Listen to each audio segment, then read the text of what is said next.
Junior college, IIT, JEE, NEET academy, seat guarantee programme. ఇంకా చాలా ఉన్నాయి మా సినిమాలు రిలీజ్ చాలా ఉన్నాయి. 25 సినిమాలు రిలీజ్ కి రెడీగా ఉన్నాయి. బాలకృష్ణ గారితో, పవన్ కళ్యాణ్ గారితో సినిమాలు చేస్తున్నారు. ఇంకేం కావాలండి లైఫ్ లో మీకు?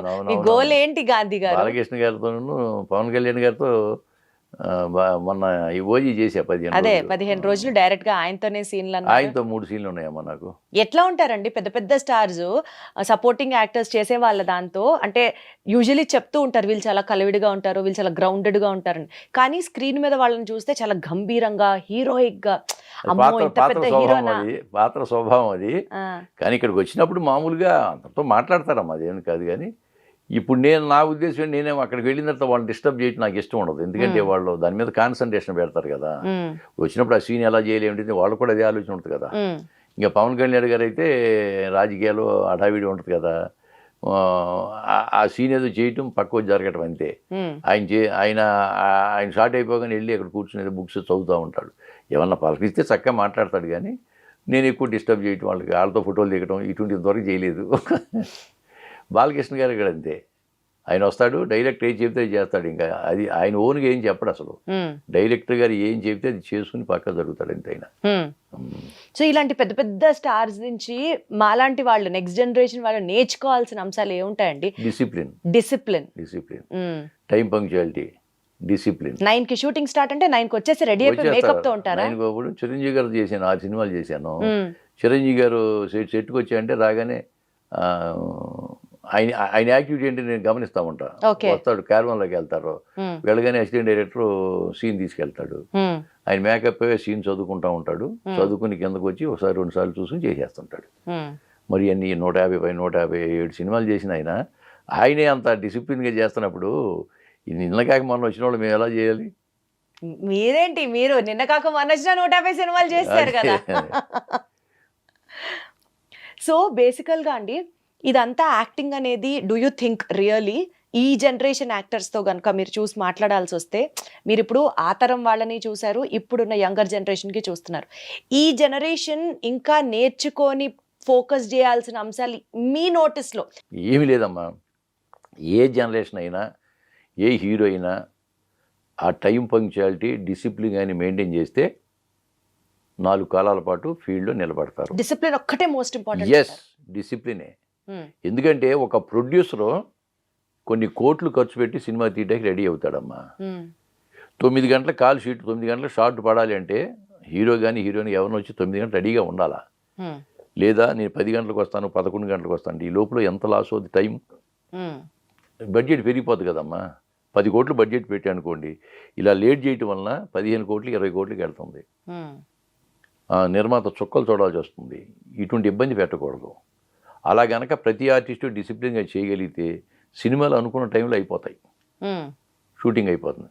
ఎంత తొందరగా అయితే రాఘవేంద్రరావు గారు డైరెక్షన్ నేను చేశా. రాఘవేంద్రరావు గారు నేను బాగా తెలుసు ఆయన్ని, నన్ను బాగా పలకెత్తాడు. ఆయన సినిమాలు నేను చేశాను. నేను ఆయన ఒక 60 రోజులు కానీ కాల్ షీట్లని పెట్టుకున్నారంటే ఆయన 55 రోజుల్లో కంప్లీట్ చేస్తాడు సినిమా. ఆయన ఇంకా ముందుగానే ముందు ఒక 5 రోజులు ముందుగానే చేసేయండి, నిర్మాతకి ఎంత కలిసి వస్తుందమ్మా? అది అంటే ప్రొడ్యూసర్ ఫ్రెండ్లీగా ప్లాన్ చేసుకొని చెయ్యాలా? చేస్తే నిర్మాతకి బాగుంటుంది. నిర్మాత పచ్చగా ఉంటే 10 మంది పచ్చగా ఉంటారు. అంతేగా, అది ఆ యూనిట్ అందరూ బాగుంటారు. అది. సో బేసికల్గా మీ యాక్టింగ్ ఇప్పుడు ఎంత కాదనుకున్నా, ఇందాక మీరు అన్నట్లు స్టేజ్ మీద ఒకలాంటి యాక్టింగ్ చేయాలి, టీవీకి అయితే ఒక యాక్టింగ్ ఉండాలి, సినిమాకి అయితే ఇంకా రిఫైన్డ్ యాక్టింగ్ ఉండాలి. ఎంత కాదనుకున్నా మన బేసిక్స్ అంటే మీరు అప్పటి నుంచి చూస్తున్నారు కాబట్టి మీ యాక్టింగ్ స్కిల్స్లో సీరియల్లో స్టేజ్ ఇంపాక్ట్ ఎక్కువ ఉంది అని అనుకుంటే, ఎప్పుడన్నా ఎవరన్నా మిమ్మల్ని అన్నారా ఆ kind of old school of acting కాదు, ఇప్పటి విధంగా ఇట్లా మారాలి, మీరు ఇంకా ఇంకొంచెం టెక్నాలజీ ఇంకొంచెం అడ్వాన్స్ అవ్వాలి, అట్లా మీకు ఏమైనా సజెషన్స్ వచ్చాయా? ఏమి సజెషన్ రాలేదమ్మా. ఎందుకు రాలేదంటే నేను వెళ్ళగానే అడుగుతా, అసలు ఎలా చేయాలి ఏమిటి చెప్పండి సార్, మీరు ఎలా చెప్తే అలా చేస్తానన్నా అనుకోండి, వాళ్ళు చెప్పినట్టు చేస్తున్నప్పుడు ఇంకా నాకు దాని వేరే విమర్శ ఏముంది, ఇంకా రాదు కదా. కాబట్టి వాళ్ళు చెప్పినట్లే చేస్తాను ఇంకా నేను. అలా కాదు సార్ ఇలా చేస్తే బాగుంటుందేమో చూడండి అని చెప్పి మన ఓన్గా ఏదన్నా డిసిషన్ తీసుకుంటే నేను అడుగుతాను. బాగుందండి చేయండి అంటారు, చేస్తాం అంతే. ఇంకా అక్కడ కాంట్రవర్సీ అనేది లేదు ఇంకాను. సో అసలు నో పాయింట్ ఆఫ్ కాంట్రవర్సీ. అదేలేండి, అసలు చాలా క్లీన్ స్లేట్ ఉన్నటువంటి అసలు- యాక్టర్ మీరు. అసలు అసలు. No controversy, no back talks, అంతే. No remarks.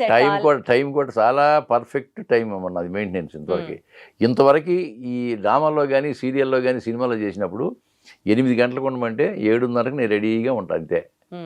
ఏనాడు మిస్ అవ్వాల నేను, టైం అనేది ఏనాడు మిస్ కాను. మరి ట్రావెల్ చేయాల్సి వస్తుంది, ఓవర్ నైట్ ముందే మనం షూట్ చేయాల్సి వస్తుంది. మీకు ఎలా వస్తుంది గాంధీ గారు అంత శక్తి? అట్లాగేంటమ్మా మరి, అది దాని మీద ఇంట్రెస్ట్, అదే ఫ్యాషన్ మనకి. ఆ, ఇప్పుడు నటనే మనకి దైవం. అటున్నప్పుడు మనం 12 గంటలు రమ్మన్నా అనుకోండి, 11 గంటకి రెడీ అయ్యి కూర్చుంటే ఏమవుతుంది? ఎందుకు లేట్ చేయాలన్నా, ఎందుకు లేట్ చేయాలి? చేసేది ఏముండదు, ఇంట్లో కూర్చొని చేసేది ఏముందో అక్కడే కూర్చుంటాం. ఇప్పుడు నాకేదో రైల్వే స్టేషన్ రైలుకి వెళ్ళాలనుకోండి, 10 గంటల రైలు అంటే నేను 9 గంటలకు వెళ్ళి కూర్చుంటా. ఏదో ఇంట్లో కూర్చొని ఏం చేస్తాము? అందుకే టైం పంచాలిటీ. చెప్తున్నారు తెలుసా మీరు అసలు. అంతేనమ్మా, నిజంగా ఈ రోజు పిల్లలు కూడా అదే చెప్తా నేను. మా మనవరాళ్ళు కానీ వాళ్ళకి కానీ అదే చెప్తా. టైం అంటే ముందు 15 గంట ముందు ఉండాలమ్మా. టైం పంక్చువాలిటీ మెయింటైన్ చేసిన వాళ్ళకి జీవితంలో డిసిప్లిన్ అనేది వస్తుంది. అది నా అభిప్రాయం.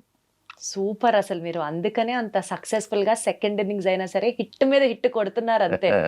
నెక్స్ట్ అండి, మీరు ఇప్పటికే చాలా వేరీడ్ రోల్స్ చేసి ఉంటారు కదా, ఈ పాత్ర నేను చేస్తే బాగుండు అని మీరు వెయిట్ చేస్తున్న రోల్ ఏమన్నా ఉందా ఇంకా? విలన్ క్యారెక్టర్స్ అమ్మా. అవును, విలన్ క్యారెక్టర్. నాకు హను రాఘపూడి గారు నాకు మంచి వేషం ఇచ్చారు. నేను కృష్ణ గారి గారు ఆల్రెడీ ఆ సినిమాలో మీది విలన్ క్యారెక్టర్ కదా, అంటే నెగిటివ్ షేడ్. విలన్ నెగిటివ్ షేడే, కొన్ని కామెడీ నెగిటివ్ ఇచ్చాడు. దానికి సినిమాకి మంచి పేరు వచ్చింది, నాకు కూడా మంచి పేరు వచ్చింది. కానీ main through out villain character కూడా నాకు ధైర్యం చాలే మన డైరెక్టర్స్కి, నిర్మాతలకి. ఇస్తే మాత్రం ఎరగదేద్దామని అనుకుంటా నేను. ఎవరు ఇవ్వట్లేదు. ఎప్పటికన్నా చెప్పారా ఎవరితో అయినా మీకు బాగా? చెబుతుంటా, ప్రతి ఇంటర్వ్యూలో చెబుతుంటాం, కానీ ఇంటర్వ్యూలో ఎవరు చూడరో మరి ఏమో తెలియదు. కానీ కాదు, మీరు ఆ డైరెక్టర్ని కలిసినప్పుడు వాళ్ళతో డైరెక్ట్గా ఇవ్వండి, నేను ఒక నెగిటివ్ క్యారెక్టర్ చేస్తానండి, అట్లీస్ట్ ఒక చిన్న సినిమాలో అయినా సరే, ఎప్పుడన్నా చెప్పారా మీ ఉద్దేశం? అంటున్నా అంటే నా దీంట్లో ఇచ్చారుగా, రెక్కి చూసారా మీరు? రెక్కి నేను చూడలేదు. అయ్యో, G5లో రెక్కి అమ్మ, దాంట్లో విలనే, సైలెంట్ విలను, మెయిన్ క్యారెక్టర్ నాదే. చాలా మంచి పేరు వచ్చింది దానికి. 16 కోట్ల వ్యూస్ వచ్చినాయి దానికి. రెక్కి 2 కూడా మొదలవుతుంది. దాంట్లో అనురాధ మేడం అంటే G5 అంటే చీఫ్ కంటెంట్ ఆఫీసర్ ఆవిడ. అలాగే పోలూరు కృష్ణ గారు డైరెక్టర్. నాకు చాలా మంచి క్యారెక్టర్ ఇచ్చారు. నాకు చాలా మంచి పేరు వచ్చింది రెక్కీలో. సుమారు నెలలో 30 రోజుల్లో ఎన్ని డేస్ బిజీగా ఉంటారు గాంధీ గారు? చెప్పలేము. ఒక్కో నెలలో 20 రోజులు చేస్తామమ్మా. అసలు 10 రోజులు చేస్తేనే ఎక్కువ చేసినట్టుగా అనిపిస్తూ ఉంటుంది. బిజీ అయిపోయిన లైఫ్. 10 రోజులు, యావరేజ్ అయితే 12 రోజులు 15 రోజులు పడుతుంది. అసలు ఎలా బ్యాలెన్స్ చేస్తున్నారు ఇప్పుడు ఈ సినిమాలు తర్వాత పర్సనల్ స్పేస్? ఎలా బ్యాలెన్స్ చేస్తున్నారు? పర్సనల్ ఏముందమ్మా, పొద్దున్న లేవగానే వాకింగ్ చేస్తాం 1 గంట. ఫ్రెండ్స్ ఉన్నారు ఒక 30 మంది. నేను ఉండేది మోతీనగర్. ఆ పార్కులో మార్నింగ్ తిరుగుతూ ఉంటాం సరదాగాను. షూటింగ్ ఉంటేనేమో షూటింగ్ వచ్చేస్తూ ఉంటాం. మళ్ళీ ఎప్పుడు డబ్బింగ్ ఏమో డబ్బింగ్ వేరటం. అదే పని, ఇంకా వేరే పని ఏం లేదు. నాకు వేరే అవకాశమే లేదు ఇంకాను. కాబట్టి నాకేం ప్రాబ్లం ఉండదు నాకు. సో స్పెషల్ గా మీరు కూడా ఏమన్నా ఈ ఫుడ్ తింటే స్కిన్ మెరుస్తుంది, ఈ జ్యూస్ తాగితే ఇంకా హెల్దీగా ఉండడం అలాంటివి? ఏమీ లేదు. మామూలు ఫుడ్ తీసుకోవటమే.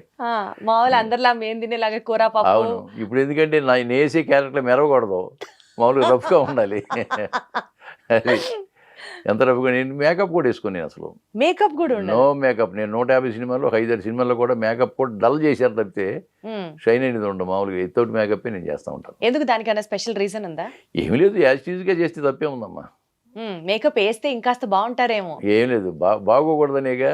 అన్ని బాగోని క్యారెక్టర్లే కదా నాకు వచ్చేవన్నీ. Okay, super. సో రీసెంట్ గా మీరు చేసిన రోల్స్ లో మీ మనసుకు బాగా క్లోజ్ అయినటువంటి క్యారెక్టర్ ఏంటి? ఈ మధ్య కాలంలో చేసింది మాత్రం ఇదేనమ్మా, ఈ వీడే మన వారసుడు అని. దాంట్లో తాత మనవడిది సెంటిమెంట్, చాలా సెంటిమెంటు. దాంట్లో ఒక మంచి సాంగ్ కూడా నా మీద, తాత మనవడి మీద ఒక సాంగ్ కూడా ఉంది. అలాగే కలివనం కూడా మెయిన్ క్యారెక్టర్ నాది. అద్భుతమైన క్యారెక్టరు. ఆ కలివనం ఎన్విరాన్మెంట్ని తీశారు అడవుల మీద. మెయిన్ క్యారెక్టర్ నాదే. రాజనరేంద్ర గారిని ఆయన మంచి వేషం ఇచ్చారు. కళామ తల్లి కరుణిస్తే కనుక నెక్స్ట్ ఇయర్ దానికి అవార్డులు పంట రావాలి. అందులో నాకు కూడా అవార్డు వస్తుందని ఎక్స్పెక్ట్ చేస్తున్నాం. ఈ తర్వాత భగవంతుడి దయ కానీ అంత మంచి క్యారెక్టర్ చేశాను. మంచి క్యారెక్టర్ చేశాను. ఇప్పుడు బాలయ్య బాబు గారి దాంట్లో బోయపాటి శ్రీని గారు మంచి వేషం ఇచ్చాడు. అంటే 2 సీన్లే కానీ మంచి వేషం, చాలా మంచి వేషం బాలయ్య బాబు గారితోనే. అలాగే ఇప్పుడు పవన్ కళ్యాణ్ గారితో ఓజీలో మంచి క్యారెక్టర్, పెద్ద ఒక 7 సీన్లు ఉంటాయి నాకు. ఆయన పవన్ కళ్యాణ్ గారు నా భుజం మీద చేసి డైలాగ్ చెప్పడం అనేది నాకు మర్చిపోలేను అనమాట. అంతకుముందు కూడా చేసే కదా వకీల్ సాబ్లో ఆయన నేను కాంబినేషన్ కదా, అవును. అది నాకు మంచి పేరు వకీల్ సాబ్ లో కూడా మీకు మంచి రికగ్నిషన్. మంచి recognition వచ్చింది. మంచి పేరు వచ్చింది నాకు.